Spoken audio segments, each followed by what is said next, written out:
This Family Life News podcast is made possible by the support of listeners like you. Next on the 5 o'clock report.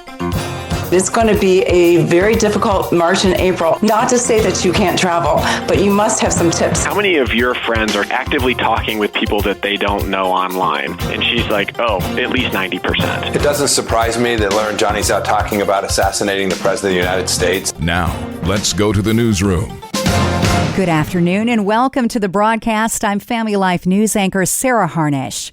The Department of War is on the job. Secretary Pete Hegseth said today will be the most intense day of fighting so far in Iran. We're crushing the enemy in an overwhelming display of technical skill and military force. Strikes have hit eastern Tehran, the headquarters of the Revolutionary Guard, and west of Tehran, linked to storage sites of centrifuges for nuclear enrichment. Joint Chiefs Chairman General Dan Kane says more than 5,000 targets have been hit since the war began 11 days ago. We are watching what they're doing, and we are adapting faster than they are. Israel struck the capital of Lebanon today.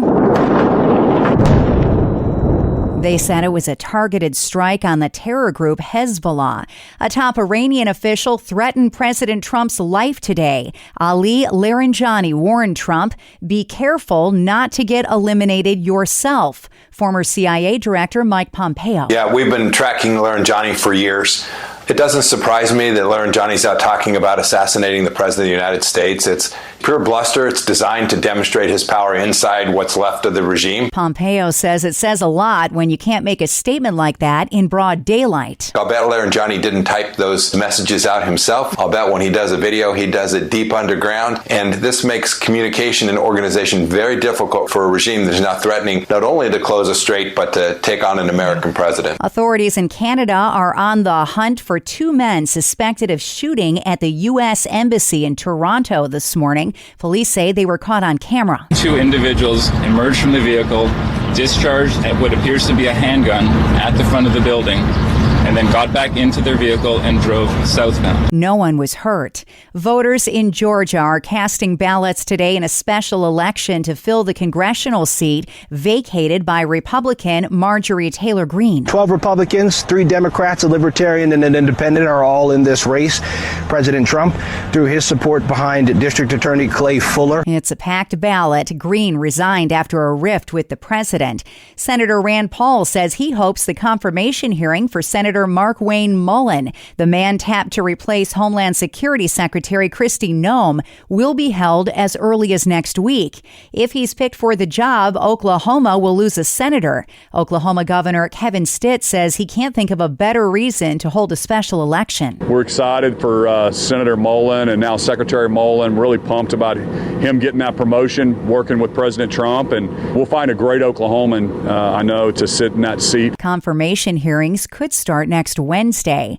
Lines are getting long at the airports as TSA workers call in sick. They're not really sick. They're just refusing to work because they're not getting paid. It's due to the months-long partial government shutdown. Democrats are refusing to fund DHS because of immigration enforcement tactics. Travel agent Colleen Kelly. And it's going to be a very difficult March and April. Not to say that you can't travel, but you must have some tips in your back pocket. Kelly says some passengers are waiting up to 5 hours at the airport to catch a flight due to the long lines caused by a shortage of workers. This is unprecedented. The lines are just incredible. So 3 hours before a domestic flight, 4+ before an international flight. Also bring with you snacks. This sounds very simple, but we are dealing not only with this situation, but families that are traveling right now with their kids, and they have to stand in these lines. So that is going to be something that's going to be harder for the kids. Wyoming has become the 5th state to ban abortions once a fetal heartbeat is detected. It joins Georgia, Florida, South Carolina, and Iowa Iowa in approving the pro-life measure. Typically, embryonic cardiac activity begins 6 weeks into a pregnancy. Health and Human Services Secretary Robert F. Kennedy loaded a video on Facebook this week showing off Cunningham Elementary School in Austin, Texas. They only feed the kids one-ingredient foods: fresh strawberries, peppers, chicken, and cucumbers. This is the chef and his team. We are passionate about feeding kids real food. We know that nutrition is what drives education.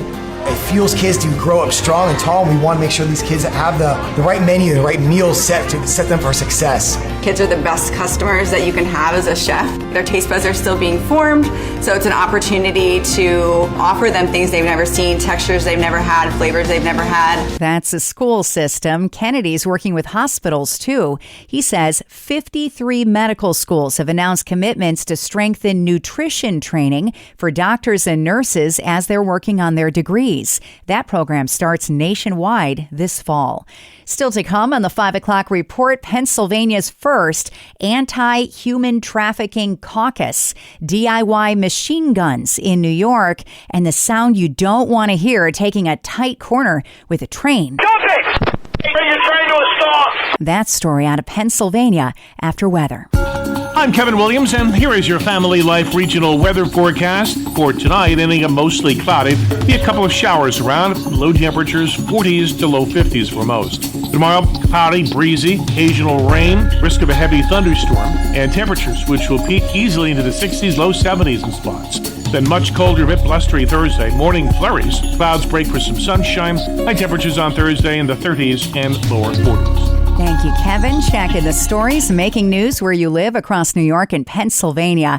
There are 2 new bills in the works to curb human trafficking in the Keystone State. Corin Moon is president of Lantern Rescue, an anti-human trafficking organization. I can't emphasize enough that it is in every single town. No matter how small your town is, if your town has 500 people, it can still be happening. It is happening everywhere. House Bill 1835 increases penalties for crude images that depict relatives. House Bill 910 turns the trafficking of infants into a felony in the Keystone State. Pennsylvania State Representative Clint Owlett spoke exclusively with the Family Life newsroom today. He says he's working to increase penalties of those that traffic kids, whether it's in person or online. I had an intern that stopped by my office, and I asked her randomly, how many of your friends are actively talking with people that they don't know online? And she's like, oh, at least 90%. And I'm like, are you kidding me? And she said, yeah, it's not abnormal at all to talk to people that they have no idea who they're talking to on a regular basis online. And it can lead to some really dark places for these kids. And we want to make sure that parents are aware of that. Owlett is one of the leaders on Pennsylvania's Anti-Human Trafficking Caucus, which meets for the first time this Thursday. Moms rallied in Albany, New York today against DIY machine guns and 3D printed firearms. Those weapons aren't registered and can't be tracked. They're pushing lawmakers to support provisions in Governor Kathy Hochul's budget proposal. Moms demand action. Executive Director Angela Farrell-Zabala. This isn't some hypothetical problem. It's already happening. From Buffalo to New York City to right here in Albany, law enforcement is recovering 3D printed ghost guns and illegal conversion devices at crime scenes. Legislation is being proposed that would require new 3D printers sold in New York to include technology designed to block the printing of illegal firearms and accessories. A student at Liverpool Elementary School brought a burn-up pepper ball to class today and accidentally released its contents into the air, the child believing it was a toy. Pepper balls contain capsicum and synthetic pepper, releasing a cloud of chemical irritant to the throat that causes burning, wheezing, gasping, and involuntary coughing. The classroom was evacuated and students were evaluated by the nurse. The war in the Middle East has canceled the return of a popular early summer event in western New York. Here's Family Life's Mark Webster. Yeah, the U.S. Air Force Reserve says the Thunder of Niagara Air Show, which was due to return in June after a hiatus of several years, has been grounded, citing the ongoing situation in the Middle East. The show is scheduled for June 20th and 21st at the Niagara Falls Air Reserve Station, but the Air Force says it was unclear whether they'd have the resources necessary to put on the air show. That show last took place in 2018, and the reserve says they hope to try again in the future. Mark Webster, Family Life News. Dramatic new dispatch audio has been released from that weekend freight train derailment in Altoona, Pennsylvania. Here's what it sounded like moments after the Norfolk Southern train ran off the tracks near Horseshoe Curve on Saturday morning. Stop it! Hey, John, bring your train to a stop. Allegheny, we're on the mountain. We're on the ground on the mountain. We're all over the ground on the mountain. You might want to get management up here. 11K derailed. 2 locomotives and 17 empty rail cars jumped the tracks, which were cleared by Sunday night. There were no injuries. This was the second Norfolk Southern derailment near the Horseshoe Curve in the last month. Next at 5, a walk-through Easter experience at a Tonawanda church. You won't want to miss the journey through Good Friday. Our own Mark Webster sits down with Carolyn Doster at First Trinity Lutheran. Let's listen in. As they travel through, they will see 15 different areas that Jesus endured, beginning with the Lord's Supper all the way through to the tomb. And they will just see things, read a few things. It's not so much like a museum. A lot of times you go to museums and there's a lot of reading. That's not the case here. You'll just see things. There's beautiful music playing, and it's very emotional. A lot of people are very moved. And you can move at your own pace. If you wanted to zoom through this, you could get through it in 15 minutes. If you really want to immerse yourself into the experience, it would maybe take half hour, 45 minutes. So it's really just come as you are, and everybody's experience will be different. And we welcome people that are seeking to know more about Jesus, or maybe they're skeptical and they're just coming with a skeptical mind. We welcome everyone, and anyone of all faiths too, if they're questioning, wondering who this Jesus is. This, I think, will give them not only some education about Jesus and what he did on Good Friday, but also just more of an emotional thing too. Yeah, I imagine over the years you've been doing this now, you must have had some interesting experiences and reactions from people who've gone through it and maybe were surprised at how the experience impacted them. Yes, just the fact that we get so many repeat people, that gives you an indication of how this moves them and how impactful it is. When you see the tomb, it really hits you hard that Jesus died on behalf of our sins. Those are highlights from today's Hometown Heroes, featuring Carolyn Doster from First Trinity Lutheran Church in Tonawanda, New York, speaking about their annual Journey Through Good Friday experience. You can listen to Hometown Heroes and all of our Family Life original news features at Apple Podcasts, YouTube, Spotify, or at familylife.org. Hebrews 12:11 reminds us, for the moment all discipline seems painful rather than pleasant, but later it yields the peaceful fruit of righteousness. Hi, I'm Rob West with today's Faith and Finance Minute.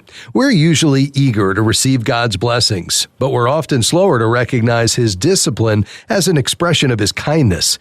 God's correction isn't punishment, it's grace at work. It's His kindness leading us to change, freeing us from what we think is best so that we can follow what God knows is best for our lives. And that includes our money. When we misuse it, live beyond our means, or fail to plan wisely for giving, saving, and spending, God may allow pressure and stress to get our attention. As we surrender our ways and walk in obedience, He's faithful to lead us into freedom and transformation. Get biblical answers to your financial questions in the Faith Fi community. Download Faith Fi, Faith and Finance in your app store or visit faithfi.com. Coming up on the 5 o'clock report, if you are going to propose, you might as well do it at the airport with a huge audience. The proposal of the century coming up after one last look at weather. I'm Kevin Williams, and here is your Family Life regional weather forecast. The month of March, meteorologically speaking, is about change. Changes daily, hourly, sometimes even more quickly. And a cold front on the way is going to deliver that change, bringing rain and thunder tomorrow, much colder air and flurries on Thursday. In the meantime, for tonight, ending up mostly cloudy, be a couple of showers around, low temperatures 40s to low 50s for most. Tomorrow, cloudy, breezy, occasional rain, risk of a heavy thunderstorm, and temperatures which will peak easily into the 60s, low 70s in spots. Then much colder, a bit blustery Thursday, morning flurries, Clouds break for some sunshine. High temperatures on Thursday in the 30s and lower 40s. All right, Kevin, finally at 5, a couple got engaged at a Chili's restaurant this week, one that they met at inside O'Hare Airport by accident 3 years ago. I gave her my LinkedIn, and then I land and I have a message in my LinkedIn DMs from her with her phone number. Robert Schnetz returned Sarah Doss's message, and after 3 years of dating, he knew he had to secretly recreate the original meetup inside the airport to get engaged. He asked some friends to fly in for the surprise and then asked Sarah to accompany him on a work trip to Chicago. I see on the screens our slideshows playing, and I thought, oh no, she's gonna know before we get there. I did not see it. I saw a crowd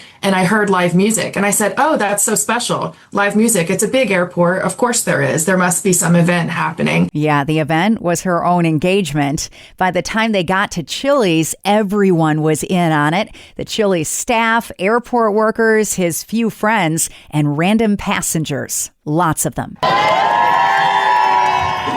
I look over and there's 50 people in front of us recording. And then I look to the left.